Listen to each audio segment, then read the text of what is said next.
பிறந்தநாள் விழாவும் இந்த காஞ்சி பகுதியிலே அரிதாரிமங்கலம் ஆலத்தூர் ஏரி கால்வாயை அமைக்கிட கோரி விவசாய நலனை முன்னிறுத்தி நடைபெறுகின்ற இந்த கையெழுத்து இயக்கத்திற்கும் தலைமை தாங்குகின்ற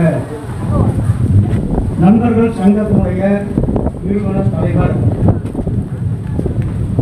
வழக்கறிஞர் முருகன் அவர்களே, இங்கே வரவேற்புரை நல்கிய முனியப்பன் மாசுரி பஞ்சாயத்து தலைவர், தாமரைப்பாக்கம் என்று சொன்னால் அது இடதுசாரி இயக்கத்துக்கு ஒரு நெருக்கமான குழு.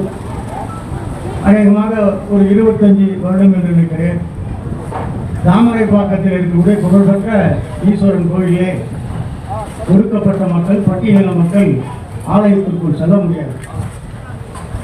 நான் தன்னடக்கத்தோடும் அதே நேரத்திலே பொறுமையாகவும் நான் அதை சொல்லுகிறேன்.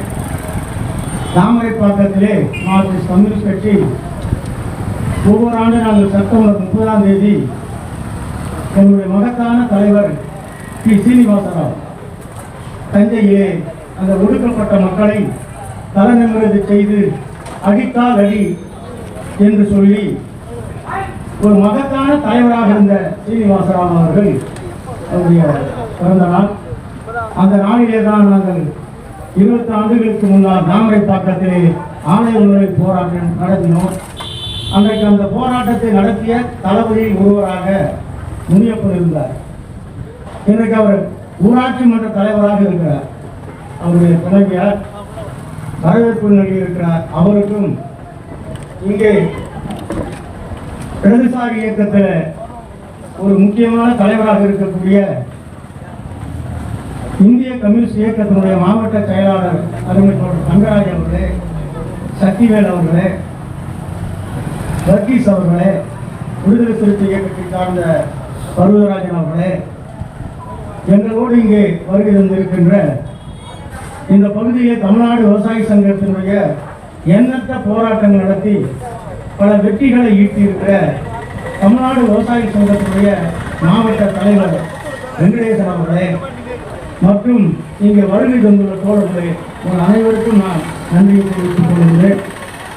இன்றைக்கு பெரியாருடைய பிறந்த நாள் மிக எழுச்சியோடு நடைபெற்றுக் கொண்டிருக்கிறது.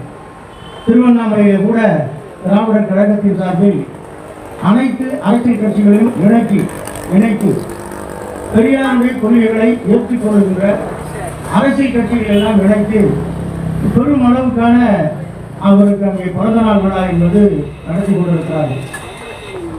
நான் இங்கே பெயர் கொடுத்துட்டேன்னு வந்துட்டேன். முருகன் அவர்கள் இதை தொடர்ச்சியாக நடத்துகிறார். நான் உண்மையிலே அவரை பாராட்டுறேன். எங்களை போன்ற அமைப்புகள் நாங்கள் தொடர்ச்சியாக இதில் பணியாற்றி கொண்டிருக்கிறோம். இப்போ வர்கீஸ் இருக்கிறார் என்று சொன்னால் அந்த அமைப்பில் அவர் தொடர்ச்சியாக பயணித்துக் கொண்டே இருக்கிறார்.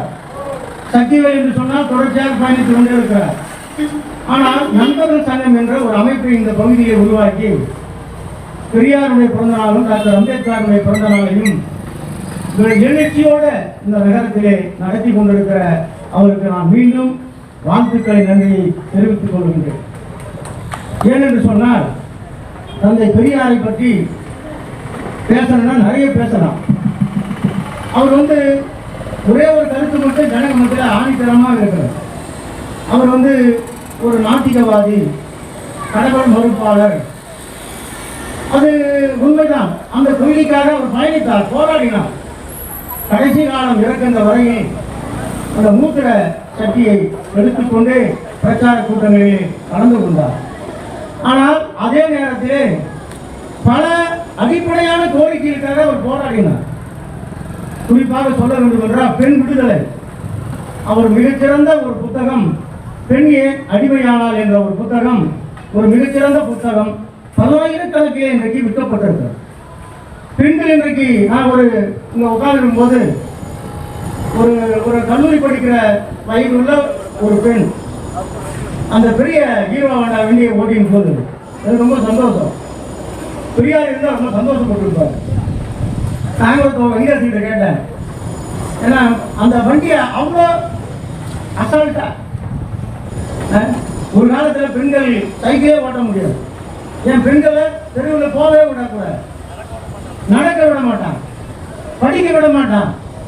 ஆனால் இன்றைக்கு பெண்கள் இந்த அளவுக்கு முன்னேறி இருக்கிறார்கள் என்று சொன்னால், அதுவும் குறிப்பாக தமிழ்நாட்டிலே கேரளாவிலே இந்த அளவிற்கு வளர்ந்திருக்கிறார்கள் என்று சொன்னால், இன்னைக்கு பெரியாரை நாம் நினைக்க வேண்டியிருக்கிறது.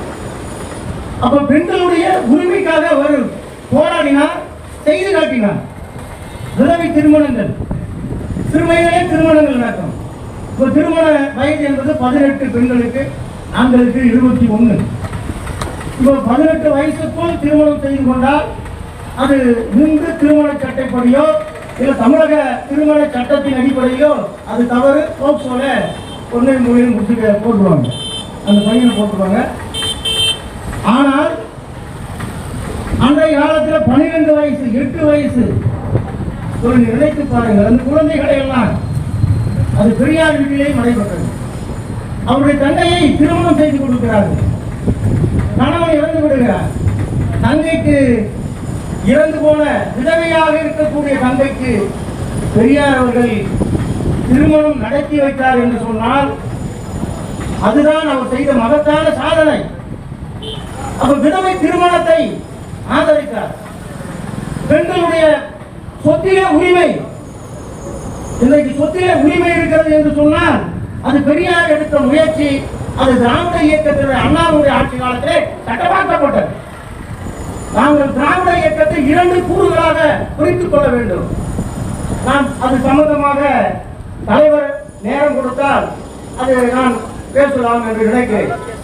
ஆனால் எனக்கு பெண்களுக்கு இருக்கிறது உரிமைகள் என்பது இருக்கிறது. அதுக்கு அடுத்து ரொம்ப முக்கியமானது சமூக நீதி. ஏன் தமிழ்நாட்டிலே படித்திருக்கிறோம், ஏன் வடமாநிலத்துக்காரன் படிக்கவில்லை? அநேகமா உங்க ஊர்ல கூட ஹிந்தி பேசுறவங்க வேலை பார்ப்பாங்க. ஹோட்டல வேலை செய்யறான், போர் வண்டியில வேலை செய்யறான், நிலத்துல பண்ணை அதிகமாக இருக்கிறார்கள் தமிழ்நாட்டிலே. நீங்க மேற்கு மாவட்டங்களே, கோவை மாவட்டங்களிலே அங்க இருக்கக்கூடிய வெள்ளாள கவுண்டருடைய பண்ணைகளிலே 10 ஏக்கரா 20 ஏக்கரா உள்ள அந்த வெள்ளாள கவுண்டர் சமூகம் என்பது அங்கே பொருளாதாரத்தில் மிக உயர்ந்த சமூகம். அங்க நிலைமையிலாம் வேலை செய்கிறான். இந்தி படித்தால் வேலை கிடைக்கும் என்ற ஒரு நிலைமை போய் இன்றைக்கு வட மாநிலத்துக்காரங்க எல்லாம் தமிழ்நாட்டிலே வந்து இன்றைக்கு வேலை செய்கிறான், அனைத்து வேலை செய்கிறான், குறைந்த கூலிக்கு வேலை செய்கிறான் என்று சொன்னால் அது தமிழ்நாட்டிலே அந்த சமூக சீர்திருத்தத்தை எடுத்த இயக்கத்துடைய மகத்தான வெற்றி. பெரியார் அதற்காக பல ஆண்டுகள் போராடினார். ஏனென்று சொன்னால் இங்கு இருந்த வர்ணாசிரமத்தினுடைய அந்த தத்துவம் பிற்படுத்தப்பட்ட மக்களும் தாழ்த்தப்பட்ட மக்களும் படிக்க கூடாது. படித்தால் தண்டனை எல்லாம் மனுசாஸ்திரத்திலே இருக்கிறது. அதையெல்லாம் உடைத்து சுக்குநூறாக உடைத்து அனைவரும் படிக்க வேண்டும் என்ற ஒரு நிலைமை இன்றைக்கு வந்தது. இப்ப படிக்க ஆம்பளை பசங்க படிக்கல, பெண் பிள்ளைகள் நிறைய படிச்சுக்கிறாங்க. போய் பொண்ணு கேட்டா உன் பையன் அதுக்கு முன்னாடி என்ன கேட்பாங்கன்னா எவ்வளவு நிலங்குதுன்னு கேட்பான், எவ்வளவு சம்பாதிக்கிறீங்கன்னு கேட்பான். இப்ப போன உடனே பொண்ணு போய் பார்க்க போறோம், பொண்ணை கேட்க போறோம்னா உன் பையன் என்ன படிச்சுக்கிறான் அப்படின்னா அவன் அப்பனுக்கு அம்மாவுக்கும் பதிலே சொல்ல தெரியல. +2ங்க, என் பொண்ணு 1 டிகிரி முடிச்சுக்கிறான், என் பையன் பிஎம் முடிச்சுக்கிறான். ஆனா பொண்ணை கேட்டு வச்சுக்கா 3 டிகிரி முடிச்சிருக்கு. இளநிலை முதுநிலை எல்லா பெண்களையும் படித்திருக்கிறது. படிக்க வைக்கிற ஒரு ஆர்வம் பெற்றோர்களுக்கு வந்திருக்கிறது. அப்ப அதன் மூலமாக வேலை வாய்ப்பு என்பது நிறைய உருவாக்கப்பட்டிருக்கிறது. அதையெல்லாம் இன்றைக்கு நவீன தாராளமை கொள்கை, அவுட் சோர்சிங், பொற்கடிம முறை, அது ஒரு தனி பாயிண்ட், அது தனி சப்ஜெக்ட். ஆனால் தமிழ்நாடு இந்த அளவுக்கு வளர்ந்திருக்கிறது. இது நான் சொல்லவில்லை, ஒன்றிய அரசாங்கம் சமீபத்தில் வெளியிட்ட நிதி ஆயோக் என்று சொல்லுகின்ற ஆய்வறிக்கை சொல்லுகிறது. எந்த ஒன்றிய அரசாங்கம்? பாரதிய ஜனதா கட்சி 3வது முறையாக ஆட்சிக்கு வந்திருக்கிற ஒன்றிய அரசாங்கம் அறிவித்திருக்கிற நிதி ஆயோக் கமிட்டி சொல்லுகிறது தமிழ்நாட்டிலே கல்வியே வளர்ச்சி பெற்றிருக்கிறார்கள் என்று சொல்லியிருக்கிறது. ஆனால் RN ரவி அவர்கள் என்ன சொல்றார்? கவர்னர், தமிழ்நாட்டிலே கல்வியே தெரியல, நான் என்ன கேட்கிறேன்னா, சமீபத்தில் நீட் தேர்வு எழுதினாங்க. அது எந்த அளவுக்கு பிரார்த்தனை குஜராத்திலேயும் ஹரியானாவிலேயும் பிஜேபி ஆள் செய்கிற மாநிலங்கள்ல அப்போ ஆர்.என். ரவிக்கு என்ன அருகதை இருக்காது? தமிழ்நாட்டில் உயர் கல்வி சரியில்லைன்னு சொல்றேன். அது ஒரு விதத்தில் ஆய்வு பண்ணணும், சரி பண்ணணும். ஆனா ஒட்டுமொத்தமாக நிராகரிப்பது எந்த வகையில் சரி? இந்த சமீபத்திலே மத்திய சர்க்கார் என்ன சொல்றாங்க தெரியுமா? இந்த எஸ்எல்சி திட்டம்ன்ற ஒரு திட்டம் இருக்கு. அந்த எஸ்எல்சி திட்டம்னா என்ன? தொழிற்கல்வி ஆசிரியர் என்பது ஒவ்வொரு அரசு பள்ளிக்கூடத்திலையும் போட்டிருக்கிறாங்க. 520 பேர் 530 பேர் தமிழ்நாடு கூட ஒர்க் பண்றாங்க. அந்த அவர்களுக்கெல்லாம் அவுட் சோர்சிங் முறையில சம்பளம் கொடுக்குறாங்க. இப்ப நம்ம ஆட்சியில போய் அரசு தனியார் பள்ளிக்கூடத்தில் ஆட்சியில போய் சேர்ப்போம். தகவல் அதாவது கல்வி உரிமை சட்டத்தின் அடிப்படையில் இங்க ஒரு ஆங்கில பள்ளிக்கூடம் இருக்கு. 25% இங்க சேர்க்கணும். ஏழை எளிய பசங்க அவர்களோட பிள்ளைகள் தனியார் பள்ளிக்கூடத்தில் ஆங்கில வழி பள்ளிக்கூடத்தில் சேர்க்கணும். கட்டணம் இல்லாமல் சேர்க்கணும். அந்த பணம் எங்க கொடுக்குறேன்? சென்ட்ரல் கவர்மெண்ட் கொடுக்கணும். 580 கோடி ரூபாயை தரம் இருக்கிறார் அந்த எஸ்எஸ்சி திட்டத்தில். அது என்ன சொல்றாங்கன்னா, நீங்க தேசிய கல்விக் கொள்கை ஏற்றுக்கொள்ளணும். தேசிய கல்விக் கொள்கை ஏற்றுக்கொண்டால்தான் நான் அந்த பணத்தை ரிலீஸ் பண்ணணும்னு சொல்றாங்க. திமுக பாலிசி அதை ஏற்றுக்க முடியாது. தேசிய கல்விக் கொள்கை இங்க நம்ம வக்கீல் பேசுறார். முத்தமிழ் முருகன் மாநாடு இதெல்லாம் நீங்க பயங்கரமான பாலிடிக்ஸ் இதுக்குள்ள நிறைய இருக்குது. நீங்க அது தவறு. அந்த சர்ச்சையை பள்ளிக்கூடங்கள் நடத்தணும், பாடமாக வைக்கிறோம் சொல்லியிருக்கிறேன். அதை மார்க்சிஸ்ட் கட்சியும் இந்திய கம்யூனிஸ்ட் கட்சியும் திராவிடர் கழகமும் வலுவாக கண்டித்திருக்கிறோம். அண்ணன் திருமாவளவன் கண்டித்திருக்கிறார். ஆனா அதே நேரத்தில் தேசிய கல்விக் கொள்கையில திமுக அடிப்படை பாலிசியா டோட்டல் அவுட். அது என்ன சொல்றாங்க? மும்மொழி கொள்கை. என்ன? இந்தி, சமஸ்கிருதம், ஆங்கிலம், தமிழ். கன்னடாவில் எல்லாம் இருக்கு. தமிழ்நாட்டில் கிடையாது. இருமொழி கொள்கை. இருமொழி அதாவது இருமொழி கொள்கை என்பது தமிழ்நாட்டிலே தந்தை பெரியார் 1938 அந்த மொழி போராட்டத்தில் இருந்து 67 திராவிட முன்னேற்ற கழகம் ஆட்சிக்கு வர வரைக்கும் இந்த போராட்டம் 3 கட்ட போராட்டம் நடந்திருக்கிறது.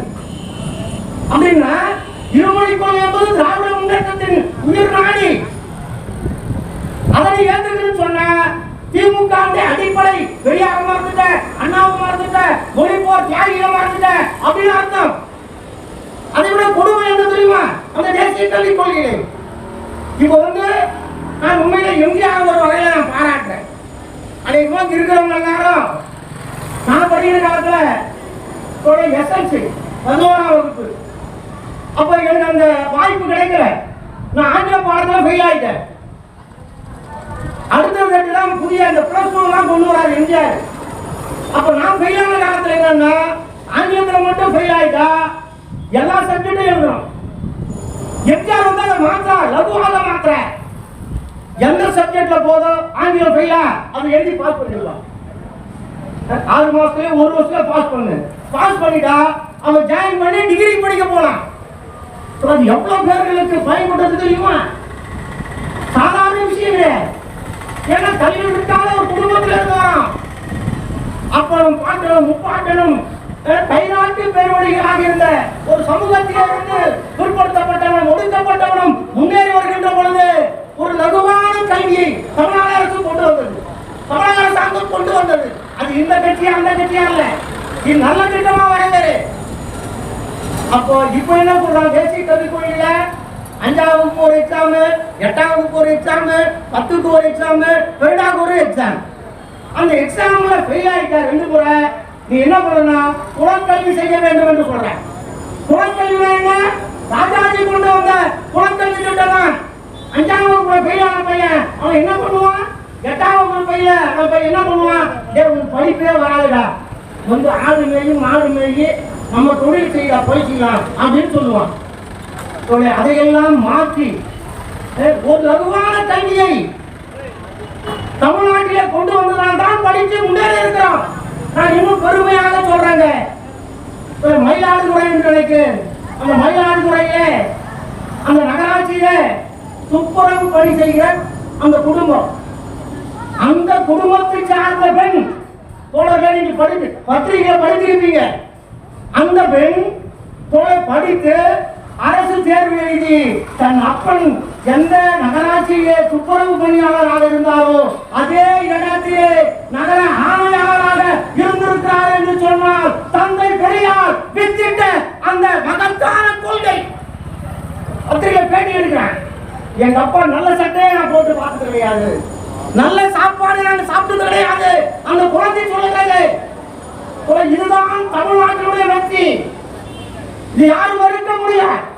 மறுத்தால் நீங்கள் ஒரு கட்டத்தில் இருந்து தாவி விடுவோம். எனவேதான் இதை சுக்குழுவாக உடைப்பதற்கு ஒன்றிய அரசு, RSS, பாஜக கங்கணம் கட்டி கொண்டு தேசிய கல்விக் கொள்கை புகுத்துறாங்க. இதை எதிர்க்க வேண்டிய கடமை இருக்கிறதா இல்லையா? திமுக தெளிவா சொல்லிட்டு நான் கையெழுத்து போட மாட்டேன். ஆனால் இந்த பாஜகவுடைய அம்மாப்படுத்த வேண்டும். தந்தை பெரியார் எந்த கொள்கைக்காக பாடுபட்டாரோ அதை நான் பெருமையோடு சொல்லுவேன். இது சிறிய கூட்டமாக இருந்தாலும் முருகன் நண்பர்கள் சங்கம் இந்த இயக்கத்தை எடுத்ததை நான் மனதார பாராட்டுகிறேன், வாழ்த்துகிறேன். இந்த போறவங்களுக்கு நான் பேசுற செய்தி புரிஞ்சாலும் புரியும், புரியாம போகும். ஆனால் இப்படிப்பட்ட ஒரு நெருக்கடியான சூழலில் இருக்கிறோம். அடுத்து நான் ஒரு தகவலை சொல்லுகிறேன். நீங்க சமீபத்தில் நிர்மலா சீதாராமன் கோவைக்கு வந்தாங்க. அவங்க எல்லாம் வச்சு ஒரு கூட்டம் போட்டாங்க. தொழில் அதிபர்கள் கூட்டம் போட்டாங்க. கூட்டம் போட்டவுடனே தமிழ்நாட்டில் மிகப்பெரிய ஹோட்டல் உரிமையாளர், தமிழ்நாட்டுடைய ஹோட்டல் உரிமையாளர் சங்கத்துடைய தலைவர் அன்னபூர்ணா ஹோட்டல் உரிமையாளர் பேசுறார். அவரு கோவை அந்த கொங்கு மண்டலத்துடைய ஸ்டைல பேசுறார், உரிமையா பேசுறார். எங்க ஊர் எம்எல்ஏ அந்த அம்மா வருவாங்க, எங்க கடைக்கு வருவாங்க, ஜிலேபி சாப்பிடுவாங்க, உடனே காரை கேட்பாங்க. நான் பில் போட்டு கொடுப்பேன். ஜிலேபிக்கு 5% GST, காரத்துக்கு 12%. இந்த அம்மா காய்ச்சி மூச்சுன்னு கத்தம். இதெல்லாம் நீங்க கவனிக்க கூடாதுன்னு சொல்றேன். அடுத்து என்ன சொல்றாருன்னா, மண்ணுக்கு GST கிடையாது, மண்ணுக்குள்ள கிரிமு வச்சா இனிப்பு வச்சா 12% GST. அந்த கல்வியே திணறுது அப்படின்னு பேசுறாங்க. என்னங்க தப்பு இருக்குதுல்ல? என்ன தப்பு இருக்குதுல்ல? ஜிஎஸ்டியை எந்த அளவுக்கு 2 லட்சம் கோடி ரூபாய் வருஷத்துக்கு 25 லட்சம் கோடி ரூபாய் கொள்ளையடிக்கிறேன். இங்க நீங்க போய் ஒரு பொருள் வாங்குறீங்க, ஒரு பவுடர் வாங்குறீங்க வச்சுங்க, ஒரு சோப்பு வாங்குறீங்க வச்சுங்க, நீங்க சமையல் என்ன தெரியுமா? 90 ரூபாய் இருக்கிற சமையல் எண்ணெய் 120 ரூபாய். ஒரே மாசத்துல 15 ரூபாய் 20 ரூபாய் இருக்குது. எங்க வீட்டுக்காரம்மா கேட்கறாங்க, என்னங்க நம்ம வாங்குறதுக்கு சம்பளத்துக்கு சம்பந்தமே இல்லாத 500 ரூபாய் மாத்தினா அப்படி திரும்பி வாங்குறதுக்குள்ள போயிடுது. அந்த இப்ப நான் கூட சொன்னேன், நம்ம தொழிலாளி இப்ப கூலி கேட்பான் 1000 ரூபாய் கேட்பான். வீடு கட்டுற ஆள் என்ன பண்ணுவான்? 1000 ரூபாய் வாங்கி போனான் பேசுறீங்க. அவன் 1000 ரூபாய் வாங்கி போனா போறது வேண்டி காலி, அவன் ஊடு போய் சேர்ந்த வேண்டி காலி. இதெல்லாம் இன்னைக்கு இருக்கிற இந்த கொள்கைகள், சென்ட்ரல் கவர்மெண்ட் பாலிசி. இங்க ஒரு பொருள் பவுடர் வாங்குறோம்னா நான் கடையில் உங்களுக்கு GST அவங்க கொடுக்க மாட்டாங்க. அந்த பவுடர் வாங்குற கம்பெனி இவங்க கிட்ட மொத்த GST வாங்கிடுறாங்க. அவங்க நம்ம தலைமையில கட்டுறாங்க. 10 ரூபாய் பான்ஸ் பவுடர்னா அது GST 2 ரூபாய் இருக்கும். அவங்க விற்கும் போது 12 ரூபாய் நம்ம கொடுக்குறோம். உங்களுக்கு GST 2 ரூபாய் போட்டு கொடுக்க மாட்டாங்க. சாதாரண நாளுக்கெல்லாம் தெரியாது. அப்போ ஒரு பொருளை வியாபாரிகள் கொள்முதல் செய்யும் போது ஜிஎஸ்டி வாங்கிறேன். பயங்கரமான ஜிஎஸ்டி கொள்ளடிக்குது சென்ட்ரல் கவர்மெண்ட். இதை கேள்வி கேட்டா அன்னபூர்ணா ஹோட்டல்காரு என்ன கேட்ட, இது நியாயம் இருக்குதா இல்லையா? அந்த அம்மா என்ன சொல்லணும்? இது என்ன தெரியுமா? அவங்க ஒரு முதலாளியா இருந்தா விட்டான், மன்னிப்போட முடிஞ்சு போச்சு கதை. ஆனால் சாதாரண ஆளு நிர்மலா சீதாராமனை கேட்டா இப்ப குற்றவியல் சட்டங்களை எல்லாம் மாத்தி இருக்கிறேன். நீ சென்ட்ரல் கவர்மெண்ட் ஜிஎஸ்டி நீ விமர்சிக்கிற தேச துரோக வழக்கு என்று சொல்லி அன்னபூர்ணா ஹோட்டல் உரிமையாளரை கைது செய்கின்ற ஒரு குற்றவியல் சட்டத்தை இன்றைக்கு சென்ட்ரல் கவர்மெண்ட் மாற்றிருக்கிறான். இதெல்லாம் ஒரு மிகப்பெரிய ஆபத்து. இதெல்லாம் நீங்க இந்த விளைவுகள் வருகின்ற பொழுது எவ்வளவு ஆபத்து இருக்குன்னு நமக்கு தெரியாது. எனவே சென்ட்ரல் கவர்மெண்ட்டை நம்ம எதிர்க்க வேண்டும். பெரியாரை, அம்பேத்கரை, அந்த கொள்கைகளை தமிழ்நாட்டிலே வளப்படுத்திக் கொண்டு ஏதோ பெரியாருக்கு மாலை போடுறோம், அம்பேத்கருக்கு மாலை போடுறோம் இல்ல, பெரியாரையும் அம்பேத்கரையும் ஆழமாக படித்துக் கொண்டு எந்த இடத்துல அவங்க முரண் மாட்டாங்க, எந்த இடத்துல ஒன்றா சேர்ந்தாங்க அப்படின்னு நம்ம அந்த பிராக்டிஸை கடைபிடிக்கணும். இப்போ தோழர்கள் சொன்னாங்க, திருமாவர்கள் 2ஆம் தேதி மதிய ஒழிப்பு மாநாடு நடத்துறார். அதுக்குள்ள நிறைய விவரங்கள் இருக்கிறார். நாம் அதற்குள் போக விரும்பவில்லை. ஒட்டுமொத்தமா என்ன தெரியுமா, இந்த சாராயத்திற்கு அந்த அந்த டாஸ்மாக் சரக்கு உற்பத்தி எவ்வளவு தெரியுமா? 15 ரூபாய்.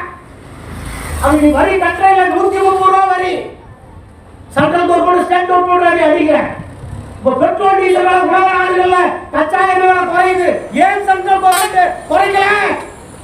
அதான் விலைவாசி விலைவாசி சாதா மக்களையும் பாதிக்கும். ஏழை பணக்காரன் இருக்கிறவன் இல்லாதவன் எல்லாரையும் பாதிக்கும், படிக்கிறவன் படிக்காத எல்லாரையும் பாதிக்குது. அப்போ தமிழ்நாட்டு மக்கள் தமிழ்நாட்டிலே உரிமைகளை நாம் கேட்டுக்கொண்டு திமுக தப்பு செஞ்சா அதோட சண்டை போட்டுக்கிட்டு சென்ட்ரல் கவர்மெண்ட்டை எதிர்க்கணும். நேரம் பார்த்து கொண்டிருக்கிறது. தமிழ்நாட்டில் பிஜேபி மட்டும் கால் ஊன்றி விட்டால் பெரியாருடைய ஒட்டுமொத்தமான கொள்கையும் அடித்து சுற்றுவதாக உழைக்கப்படும். எனவே பெரியாருடைய 146வது ஆண்டிலே பெரியார் கொள்கைகளை பாதுகாக்கிற போராட்டத்தை வலுவாக இடதுசாரிகளும் ஜனநாயக கட்சிகளும் நடத்த வேண்டிய காலகட்டம். அடுத்து இந்த ஆலந்தூர் அரிதாரமங்கலம் ஆற்றிக் கால்வாய் பிரச்சனை தொடர் எனக்கு நோட்டீஸ் கொடுத்தாங்க. நான் என்ன நினைச்சேன், பெரியார் பிறந்தனால தானே அதை போய் பேசி வந்ததான் நினைச்சேன். இல்ல சொல்றான், கையெழுத்தே போறா துவங்குறான் அப்படின்னு சொன்னார். அப்புறமேட்டு என்ன டீட்டெயில் அவர்கிட்ட கேட்டாம டீட்டெயில் சொன்னார். இங்க வந்த பிறகுதான் எனக்கு என்ன தோணுதுன்னா, டீட்டெயில் மட்டும் இல்ல, நான் வெள்ளியாசிரியர் பேசியிருக்கிறேன். ஒரு நாளைக்கு நம்ம ஒரு குழுவா அந்த கால்வாய் எங்க போறப்படுது, எங்க முடியுது, டோட்டலா போய் ஒரு ஆய்வு பண்ணிட்டு அடுத்து நான் சொல்லிக்கிறேன். நீங்க அரசு பொறுத்த வரைக்கும் அது ஒரு அதிகார வர்க்கத்தினுடைய திமிர் பிடிச்சது. அது எந்த அரசாங்க அதை நீங்க அவ்வளவு சாதாரணமா இந்த காலத்துல அதான் சொல்லலாம். மன்னர் வீட்டினுடைய கோழி முட்டையும் கல்ல உடைக்கணும்னா அதிகாரம் ரொம்ப பவர்ஃபுல். அதை நீங்க பணிய வைக்கணும்னா தொடர்ச்சியான போராட்டம், மக்கள் இயக்கங்கள், லட்சக்கணக்கான மக்கள் இயக்கங்கள் வரணும். நம்ம பேசிக்கிட்டே இருக்கிறோம், யாருமே கண்டுக்கல. இதே 23ஆம் தேதி தமிழக வெற்றி கழகத்தை துவங்குறாரு.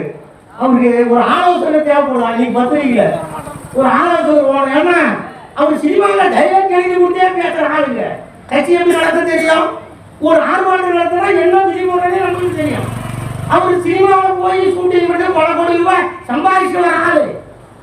பல கோடி, அவன் சாதாரண ஆள் கிடையாது. பல கோடி ரூபாய் இருக்காது. இன்னைக்கு அவர் வராது. அதை வந்தவங்க நம்ம ஆளுங்க கீழே உட்காந்து பேசுறான் பாருங்க. அடுத்து அவர் வந்துருவாரா வரமாட்டாரா? உனக்காக பாடுபடுறோம். இந்த ஊர்ல இருக்கிறாங்க கீழே உட்காந்து பேசுறோம், போற வர பஸ்ல நல்லா பேசுறோம்ல. இந்த இயக்கம் அந்த அரிதாரி மங்கலம் ஆலத்தூர் அந்த ஏரி கால்வாய் வந்தா எவ்வளவு ஏக்கர் பயன்படும், எவ்வளவு பஞ்ச நிலங்கள், விவசாய நிலங்கள் பயன்படும். ஏரி குளங்கள் குட்டைகள் எல்லாம் நீராதாரம் இருக்கும். இன்னைக்கு தண்ணியே ஒரு வியாபாரம் ஆயிடுச்சு. அந்த முன்னாடி நம்ம தலைவர் சக்திவேல் அவர்கள் அந்த ஒரு தண்ணி நாகம் போட்டு வீட்டில் கடுமையா காய்டா அவருக்கு தண்ணி வாங்குவோம், தண்ணி பாட்டில் இருக்க தண்ணி பாட்டில் இருக்குன்னு கேட்டார். நாங்கள் டீ சாப்பிட போவோம். அங்கே நம்முடைய இடதுசாரி தலைவர் இருந்தோம்னாரு, அதை கேன் இருப்பாரியா சாப்பிடியா அப்படின்னாரு. அவர் யோசித்தாரு, அதை சாப்பிடலாமா சாப்பிடக்கூடாது, சாப்பிட்டாலும் இதாலும் எனக்கு தெரியல. அவர் மேலே ஒரு 25 ரூபாய் ஒரு பாட்டில் வாங்கி விட்டார். காசு கொடுத்து அவர் சொந்த பணத்தை கொடுத்து வாங்கி விட்டார். நம்முடைய மன ரீதியாக இதை மாற்றிருக்கிறான். நான் என்ன கேட்கிறேன், ஒரு 30 வருஷத்துக்கு முன்னாடி நம்ம என்ன தண்ணியா குடிச்சோம்? பாட்டை தண்ணியா குடிச்சோம், 6 வருஷத்தை தண்ணியா குடிச்சோம் இல்லையே. நம்ம பாட்டணும் முப்பாட்டணும் எந்த வியாதி இல்லாம நல்லாதானே இருந்தேன். இப்ப தண்ணி ஊர்ல இருக்கிற தண்ணி சரியில்லை. நம்ம ஊர் பக்கத்துல போர் போட்டு பாட்டில் அடைச்சு கேன்ல வித்தாங்க தண்ணி. தண்ணியே வியாபாரம் ஆயிடுச்சு. அநேகமா இந்த ஊர்ல இருக்கிற அத்தனை குடும்பமும் உங்க ஊர்ல ஆறு அழகான ஆறு ஓடுது. செய்யாறு என்பது தொண்டை மண்டலத்துடைய ஒரு செழிப்பான போட்டு டப்பா போட்டு அழைக்கிறாங்க. நம்ம யாராவது சாதாரண தண்ணி வாங்கி அந்த காய வச்சு குடிக்கிறோமா? எனவே நீங்க இதுதான் நவீன தாராளமய கொள்கை. இது ரொம்ப ஆபத்து. என்ன சொல்றான்? ஆய்வு என்ன சொல்றான்? இந்த பாட்டில் தண்ணி குடிக்கூடாதுன்றான், ஆர்வ தண்ணியை குடிக்கூடாதுன்றான். ஆனா நம்ம மனசை மாத்திட்டான், உணவியல் ரீதியாக மாத்திட்டான். எனவே நீங்க இந்த ஆற்றுக்கால்வாய் பிரச்சனையை தொடர்ச்சியா எடுக்கணும். இந்த பெரியார் பிறந்த நாள்ல இது அடுத்த ஒரு கட்டத்துக்கு போனோம். 1 வருஷத்துக்கு முன்னாளர்களுக்கு நான் தயவு செய்து கேட்டுக்கொண்டு இங்க இருக்கிற எல்லா மக்களையும் கூப்பிடுங்க, எல்லா அமைப்பையும் கூப்பிடுங்க, ஒரு ஆலோசனை கூட்டம் போடுங்க. என்ன செய்யலாம்? நம்ம ஒரு திட்டத்தை உருவாக்கி கொண்டு நம்ம அடுத்த கட்டத்துக்கு போவோம். மக்கள் எழுந்தால் எதையும் நடத்த முடியும். எவ்வளவு பெரிய ஆட்சிகளை எல்லாம் அடிமுறை வைத்திருக்கிறது மக்களுடைய போராட்டங்கள். எனக்கு அனுபவம். போன 2023 என் சொந்த ஊர் ஆட்சி பக்கத்தில் சேவூர், அங்கிருந்து நெசவாளெல்லாம் பாதிச்சிட்டேன்.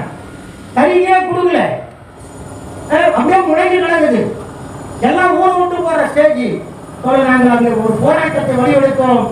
நீ எவ்வளவு பேர் வந்திருப்பாங்க நினைக்கிறீங்க? எல்லாரும் நினைச்சோம். கட்சியிலே கூட கிடையாது, கட்சி கொள்கையே கிடையாது. ஆனால் கோரிக்கை ஒன்று சேர்த்தது. 10,000 பேர்கள் கலந்து கொண்ட ஆரணியிலே மகத்தான போராட்டத்தை நடத்தினோம். அந்த கோரிக்கையை வெற்றி பெற்றோம். அப்போ நம்ம நிறைய சில நடவடிக்கைகள் எடுக்க வேண்டும். ஏன் நான் சொல்றேன்? அவிநாசி அத்திக்கடவு திட்டம் மிகப்பெரிய திட்டங்கள். தமிழ்நாட்டில் மேலிருந்து கீழே தண்ணி வரும். அவன் என்ன பண்ணிக்கிறான்? கீழே இருந்து மேட்டுக்கு அனுப்புறான். பம்பு போட்டு மேட்டு அனுப்பி அங்கிருந்து நூற்றுக்கணக்கான ஏரிகளுக்கு போகுது. அத்தியூர் அவிநாசி திட்டம் அது எப்படி சாத்தியமாச்சு? நான் பெருமையோடு சொல்லுவேன், எங்களுடைய தமிழ்நாடு விவசாய சங்கம் தான், விவசாய இயக்கம் தான் அதற்கான திட்டத்தை முன்மொழிந்து ஒரு 30-40 ஆண்டு காலம் அந்த போராட்டத்தை நடத்தியது கம்யூனிஸ்ட் என்பதான் பெருமையோடு சொல்லுவேன். எங்களுக்கு சொல்ல தெரியல. இதே சாத்தனூர் திட்டம் இருக்கிறதே. நான் இங்கே தங்கராஜ் இருக்கிறார், சங்கத்தேவோட மகத்தான தலைவர் ஆர்ஆர் என்று சொல்லுகின்ற ராமசாமி. நான் அவருடைய வாழ்க்கை வரலாறு படிக்கின்ற பொழுது சொன்னாரு, சாத்தனூரிலே அங்கே அணை கட்ட வேண்டும் என்று. தமிழ் திருவண்ணாமலை வேலை கொண்டுபட்ட கலாச்சாரியே முதலில் தீர்மானம் நிறைவேற்றியது அரசுக்கு சொன்னது இந்திய கம்யூனிஸ்ட் கட்சியுடைய சங்கத்திலே சேர்ந்த ஆர் ராமசாமி தான் தீர்மானத்தை நிறைவேற்றாங்க. அப்படின்னா இது ஈஸியா நீங்க ஏதோ ஒரு இப்படிதான் ஆரம்பிக்குது. புள்ளி வச்சாதான் அடுத்த கோலத்துக்கு போகணும். அதனால வழக்கறிஞர் முருகன் அவர்கள், நீங்க பொது வாழ்க்கைக்கு வேண்டிய வச்சீங்க, அன்னைக்குமா உங்க தொழிலை குறைச்சிடுவீங்க. அன்னைக்குமா ஒரு நீங்க வந்துக்கிற பார்த்தா எனக்கு மோகன் தான் ஞாபகம் வச்சுப்போம். மோகன் ஒரு எனக்கு ரொம்ப பிரியமான ஒரு தலைவர். ஏன்னா நாங்கள் இளநிலை ஆலய போராட்டம் நடத்தும் பொழுது ஒரு லட்சி சார்ஜ் டிஎஸ்பி லட்சுமி அப்பா எல்லாம் வெள்ளாள கவுண்டர் இந்த போது நாங்களாம் நிற்கிறோம். ஒரே கல்லு ரகவை நடக்குது. அன்னைக்கு கூப்பிட்டு வந்த ஒரே தலைவர் மோகன் தான். நாங்க ஒரு போராட்டம் நடத்தி கைதான போது அந்த வெயில் எடுத்தது மோகன் தான். அவர் வந்து தலைவர் மாதிரி கிட்டமா இருப்பாரு. அவர் ஆங்கிலத்தை பேசினாலே அதிகாரமா அப்செட் ஆயிடுவா. இப்ப தோழர் அப்படிதான் இருக்கிறாரு. பொது வாழ்க்கைக்கு வந்தா நம்ம ஒரு சிரமங்கள் இருக்கும். அதையெல்லாம் பொது வாழ்க்கை வந்து அத்தனை பேரும் இப்படிதான் தாங்கி வந்திருக்கிறான். அந்த வகையிலே இந்த தொடர்ச்சியான போராட்டத்தை அரிதாரிமங்கலம் ஆலத்தூர் இந்த கால்வாய் பிரச்சனையை பெரியாரிலே பிறந்த நாளிலே உங்களை வைத்துக் கொண்டு நாங்கள் சொல்கிறோம். நிச்சயமாக இதை நிறைவேற்றுவோம். இடதுசாரிகள் உங்களோடு இருப்போம் என்று கேட்டுக்கொண்டு